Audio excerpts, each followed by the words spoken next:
किसी भी विशेष मनोकामना की पूर्ति के लिए पार्थिव यानी मिट्टी से शिवलिंग बनाकर उनका पूजन किया जाता है।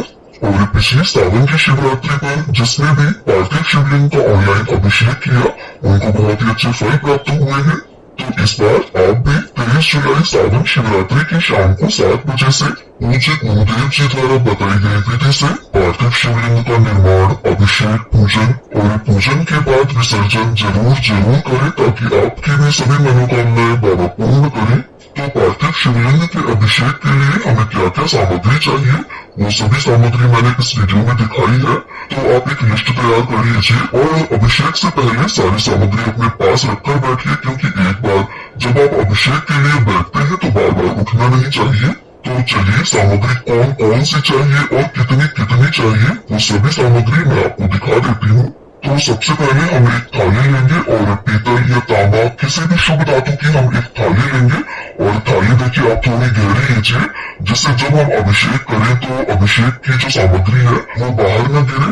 अब इसके बाद हमें चाहिए मिट्टी से बने शिवलिंग और ये शिवलिंग आप सुबह ही बनाकर रख लीजिए क्योंकि शाम के समय हम अभिषेक करेंगे। और महाशिवरात्रि अभिषेक के लिए शिवलिंग हमें किस प्रकार से तैयार करना है इसकी वीडियो आपको अलग से दे दूंगी मैं। तो शिवलिंग को स्थापित करने के लिए हमें एक बेलपत्र चाहिए। बेलपत्र को आप इस प्रकार से रख लें और टूटा फूटा बेलपत्र नहीं होना चाहिए, एकदम साबुत बेलपत्र होना चाहिए। और शिवलिंग को ऐसे स्थापित करें कि जलाधारी और बेलपत्र की डंडी दोनों एक ही दिशा में हो। और जब आप सुबह ये बनाएंगे शिवलिंग तो बनाने के तुरंत बाद आप इस प्रकार से 2 अक्षत शिव जी के ऊपर रख दें। इससे पूजा का जो फल है वो इंद्रदेव नहीं ले पाएंगे, वरना सुबह बनाएंगे और शाम को हम अभिषेक करेंगे तो शिवलिंग जो है वो पूरा दिन रखे रहेंगे। तो अब दूसरी वस्तु जो हमें चाहिए वो है 1 लोटा शुद्ध जल। तो आप एक बड़ा सा तांबे का लोटा ले लीजिए या पीतल का भी ले सकते हैं। पहले गंगा जल डालिए, फिर इसके बाद उसे शुद्ध जल से घट तक भर लीजिए और अतिरिक्त जल भी अपने पास रख लें जिससे अभिषेक के समय जल कम ना पड़े। अब अभिषेक के लिए जो दूसरी वस्तु है वो है पंचामृत। तो यहाँ मैंने 5 चीजों को एक साथ मिक्स कर लिया है। आपको पंचामृत भी लेना है और 5 चीजें अलग अलग भी रखनी है। थोड़ी थोड़ी मात्रा में आप 5 चीजें दूध, दही, घी, शहद, शक्कर भी रख लें। अब तिलक करने के लिए यहाँ पर हम पीला चंदन रख लेंगे। आप पीला भी रख सकते हैं, सफेद भी रख सकते हैं। और गणपति जी और पार्वती माता को तिलक करने के लिए थोड़ी रोली रख लेंगे हम।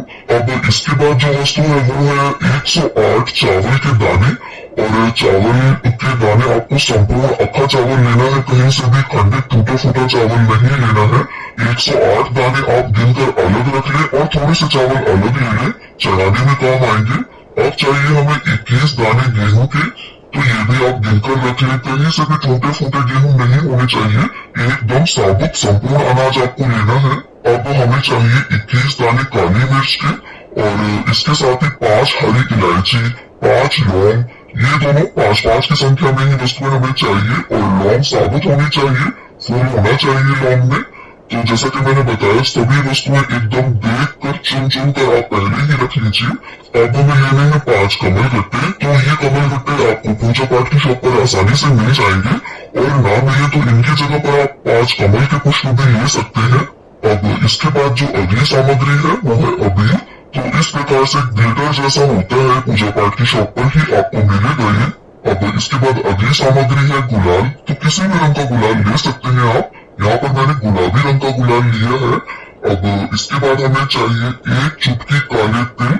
अब इसके साथ जो अगली सामग्री है वो है इत्र। तो इसे भी हम थाली में रख लेंगे। और इसके बाद हमें चाहिए 3 गोल सुपारी, एक संकल्प के लिए, एक माता पार्वती के स्वरूप में रखने के लिए और एक गणपति जी के स्वरूप में विराजमान करने के लिए। और देखिए अभिषेक के समय अगर आपको कंफ्यूजन हो तो माता पार्वती को लाल तिलक और गणपति जी को चंदन से पीला टीका कर दे। अब जो अगली वस्तु हमें लेनी है वो है मौली। तो यहाँ पर वस्तु की भावना से सभी को अर्पित करने के लिए हम मौली रख लेंगे। 2 जनेऊ ले लेंगे और जनेऊ एक गणपति जी को अर्पित करने के लिए, एक शिव जी को अर्पित करने के लिए। अब हमें एक थाली आरती के लिए तैयार करनी है। तो पीतल की या फिर पूजा की स्टील की भी थाली ले सकते हैं आप। एक थाली लीजिए, एक बड़ा दीपक लीजिए, अखंड जलेगा ये, और एक छोटा नॉर्मल दीपक आरती के लिए। तो इस तरह से 2 दिए तैयार कर लें आप। और यहाँ पर देखिए मैंने पीतल के दिए लिए हैं। आप दोनों दिए बड़ा और छोटा मिट्टी का भी ले सकते हैं। और इसी थाली में धूप बत्ती और माचिस भी रख लें।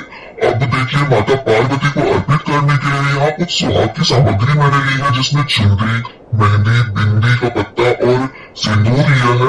और ये देखिए श्रृंगार का सामान गुरुजी ने नहीं बताया है कि कितना और क्या क्या चढ़ाना है। आप अपनी समझदारी और विवेक से भी कुछ सामान चढ़ा सकते हैं, मनाही नहीं है।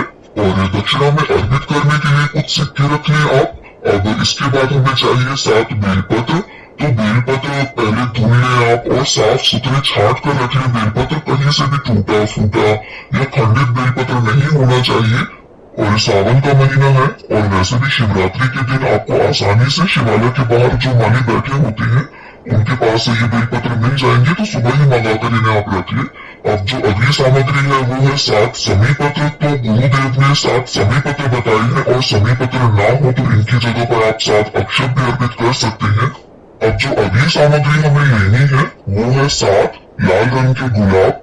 तो यहाँ पर अगर आपको लाल रंग के साथ गुलाब मिल जाए तो बहुत अच्छी बात है, वरना जो भी फूल उपलब्ध हो पाए, सफेद या पीला या लाल रंग का ही कोई और फूल, उसे आप ले सकते हैं। और या फिर गुलाब की पंखुड़ियों से भी आप काम चला सकते हैं। अब जो अगली वस्तु गुरुदेव ने बताई है वो है एक धतूरा। तो इस प्रकार कांटेदार फल होता है ये, शिव जी को ही अर्पित किया जाता है, तो ये हम ले लेंगे। अब भोग में अर्पित करने के लिए मौसम में आने वाले कोई भी मौसमी 5 प्रकार के या तो फल ले लें आप, या कोई भी एक फल 5 की संख्या में भी ले सकते हैं। तो यहाँ पर मैंने 4 केले और 1 आम ले लिया है। और इसके साथ ही बाजार से मंगवाई हुई या फिर घर पर ही बनाई हुई मिठाई का भोग भी आप रखें। तो यहाँ पर मैंने नारियल के लड्डू ले लिए हैं। अब जो अगली वस्तु हमें चाहिए वो चाहिए पान के 2 पत्ते। तो यहाँ पर मेरे पास अभी एक ही पत्ता उपलब्ध है, आपको 2 पत्ते अगर मिल जाते हैं तो 2 पान के पत्ते आप ले लें। तो इस प्रकार से ये वो टोटल सामग्री है जो 23 जुलाई सावन शिवरात्रि की शाम को पार्थिव शिवलिंग के पूजन के लिए हमें चाहिए। और देखिए सावन माह की जो महाशिवरात्रि आती है उसमें गुरुदेव ऑनलाइन अभिषेक करवाते हैं और आस्था चैनल पर शाम को 7 बजे से ये शुरू हो जाएगा। और ये ऑनलाइन पूजन सिर्फ भारत के शिवभक्त ही नहीं विदेशों में भी करते हैं। और इसके साथ ही अगर आप प्रयागराज गए थे और वहां से कोई विशेष वस्तु लेकर आए हैं तो उसे भी पूजन में जरूर रखें। जैसे मैं यहाँ पर रुद्राक्ष लेकर आई थी और अभिषेक के समय मैं इन रुद्राक्षों को शिव जी के समीप ही रख दूंगी, जिससे जब हम मंत्रोच्चारण द्वारा शिव जी का अभिषेक करें तो ये जो रुद्राक्ष है वो भी अभिमंत्रित हो जाएंगे। तो आप भी विशेष मनोकामना को लेकर और चमत्कारी फलों की प्राप्ति हेतु 23 जुलाई को महाशिवरात्रि पर पार्थिव शिवलिंग का अभिषेक जरूर करें। और इस वीडियो को उन सभी तक शेयर करें जिन्हें पार्थिव शिवलिंग अभिषेक सामग्री लिस्ट की जरूरत है। तो मिलती हूँ आप सभी से